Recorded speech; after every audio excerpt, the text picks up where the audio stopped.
Teniendo en cuenta todo esto, sabemos que existen varios tipos de enlaces, como el enlace iónico y el enlace covalente. El enlace covalente es un tipo de enlace que une átomos para formar moléculas donde ellos comparten su mismo nivel de energía. Como también está el enlace iónico, que en este caso no lo encontramos en el cuerpo humano.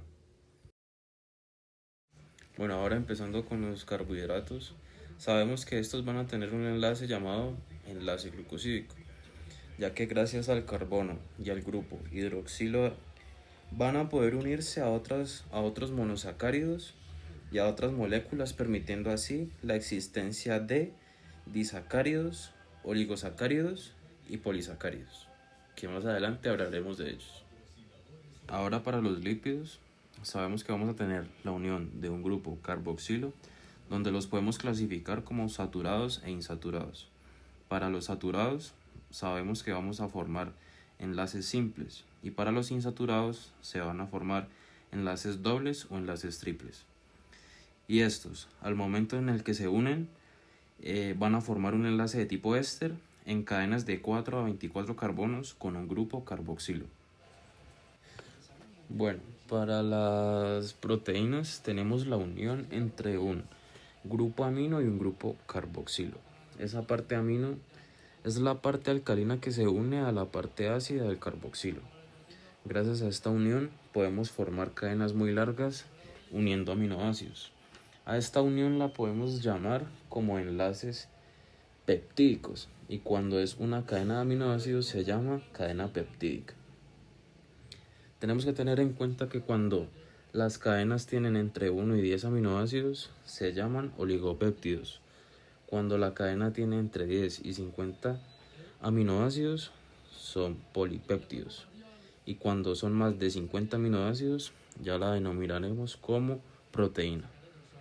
Por último, sabemos que vamos a tener a los ácidos nucleicos, en el cual existe un monómero funcional conocido como los nucleótidos.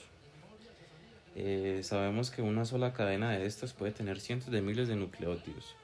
Se le denomina a la unión entre un grupo fosfato, el cual siempre será el mismo, y un azúcar, que para el ARN es ribosa y para el ADN es desoxirribosa, con una base nitrogenada cíclica. Se unen debido a que el ADN posee dos cadenas de nucleótidos y ocurren dos uniones. La primera unión, que son las que unen a los nucleótidos de una misma cadena entre sí, que son enlaces entre un azúcar y el grupo fosfato. Y la segunda, que se unen con las bases nitrogenadas de la otra cadena, ya que estos enlaces son demasiado fuertes y a su vez evitan la formación de estas, evitan romper y dañar la información genética. Tenemos que tener en cuenta que las bases nitrogenadas se unen de esta manera: adenina con timina, adenina con uracilo y citosina con guanina. El transporte de sustancias puede ser pasivo y activo. Para hablar de esto hay que conocer la membrana plasmática. Esta, además de definir el límite celular, participa en el transporte de moléculas, pero también detiene la entrada de otras.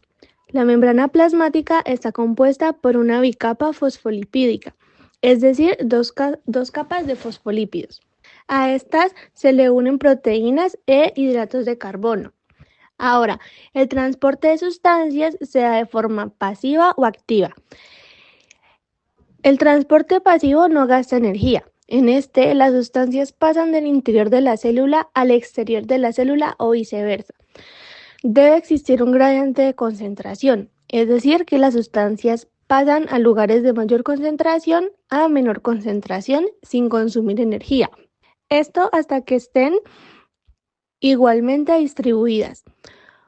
Una vez que las células consuman estas sustancias que ingresaron, habrá un gradiente de concentración. Así habrá menos moléculas dentro de la célula.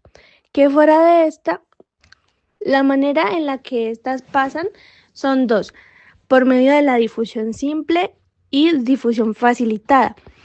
En la difusión facilitada, las moléculas de mayor tamaño son transportadas, Por eso necesitan ayuda de proteínas para que las moléculas pasen al interior de la célula, las cuales son dos.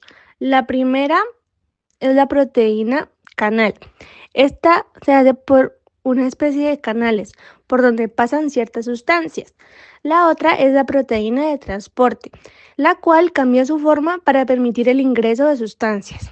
En la difusión simple, las pequeñas moléculas como lo son el oxígeno, el carbono y las sales pasan directo por la capa fosfolipídica.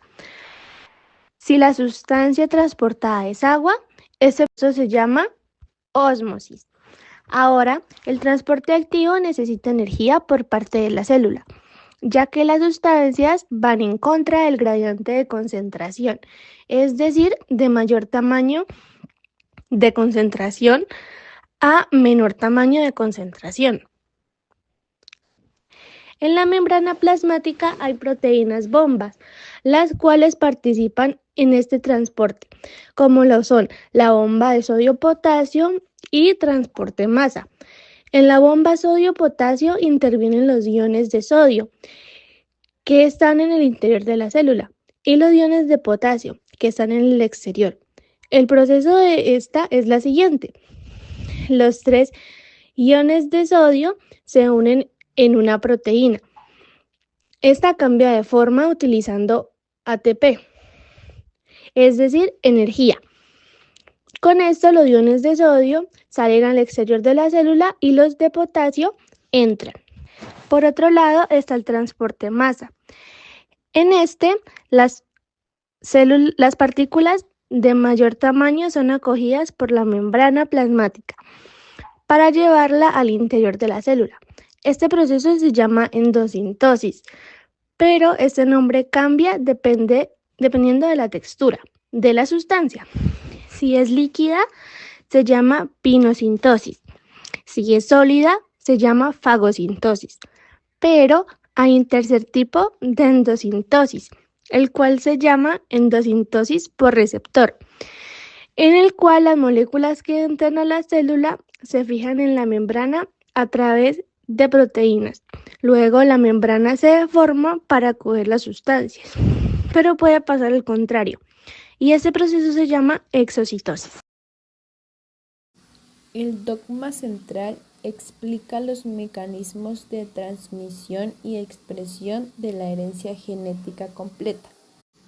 Para empezar, el ADN es una molécula hecha de nucleótidos conformado por 3 proteínas. Esas son fosfato, pentosa y base nitrogenada. En la base nitrogenada se tienen 4 tipos, que son la adenina, la citosina, la timina y la guanina. Estas solo se pueden emparejar de la siguiente manera: adenina con timina y citosina con guanina. La secuencia de 3 bases nitrogenadas conforman un codón. Se sigue la relación entre los codones para formar un código genético. Cabe aclarar que los codones son muy importantes en la replicación, transcripción y traducción. La replicación es fundamental para la transferencia de información genética de generación a generación. La doble hélice se separa y cada una de las cadenas sirve de molde para la síntesis de una nueva molécula, o sea, una es nueva y la otra se conserva. La proteína SSB se une a las regiones de ADN y evita que la cadena se cierre. Para que así sea, se crea una burbuja de replicación y es aquí donde comienza la replicación del ADN. Hay 2 moléculas importantes que ayudan para que esto pase. Esas son ARN primasa y ADN polimerasa. La función que tiene ARN primasa es iniciar la secuencia en la de ARN. Estos actúan como señal para que el ADN polimerasa agregue pares de bases complementarias y forme las cadenas hijas de ADN. En resumen, El ADN primasa y el ADN polimerasa trabajan en coordinación para iniciar la suma de nuevas cadenas de ADN. ADN polimerasa. Todo comienza en un gen. En la región promotora es donde se ubica el ARN polimerasa para escribir el ARN mensajero, que es el que llega al ADN. Aquí es donde empieza el proceso de transcripción. Como sabemos, el ARN es el único que puede salir del núcleo. Cuando éste se madura y sale, se dirige al ribosoma para allí formar RNA polimerasa. Para pegar un aminoácido con enlace fuerte llamado peptídico con otro, debe pasar siempre por el ribosoma. Es aquí donde encontramos el aparato de Golgi, que funciona como servientrega. Toma la proteína, termina de empacarla y dice para qué lado va. En este caso, siempre va dirigida a la membrana celular. En este proceso, se suman las proteínas y el ciclo termina cuando se llega al codón de término. Esto es lo que se conoce como dogma central. La bioenergía. Nuestro organismo requiere energía para su adecuado funcionamiento en nuestro sistema. Esta energía es química y la medimos en kilocalorías. Estas moléculas de energía, también conocidas como adenosíntrifosfato o bien ATP, se producen en la mitocondria o bien conocida como central energética. El ATP está conformado por adenina, ribosa y 3 grupos fosfatos. ¿Cómo podemos obtener ATP? El ATP lo podemos obtener a través de los alimentos que consumimos, donde los intestinos digieren la glucosa y las células retoman la glucosa y la transforman en piruvato. El piruvato se enlaza con el oxígeno, así permitiendo entrar a la mitocondria. En la mitocondria, la glucosa pasa a acetil-CoA, entrando al famoso ciclo de Krebs, donde finalmente se convertirá en ATP. Hay un proceso llamado de fosforilización oxidativa donde se llega a producir más ATP. ¿Y cómo activamos el ATP?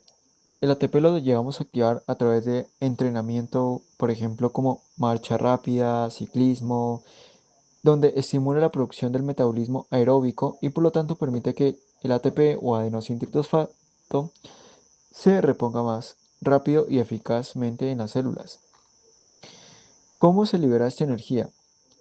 Cuando la célula necesita realizar una función, rompe las moléculas de ATP contenida en sus enlaces para poder liberar la energía.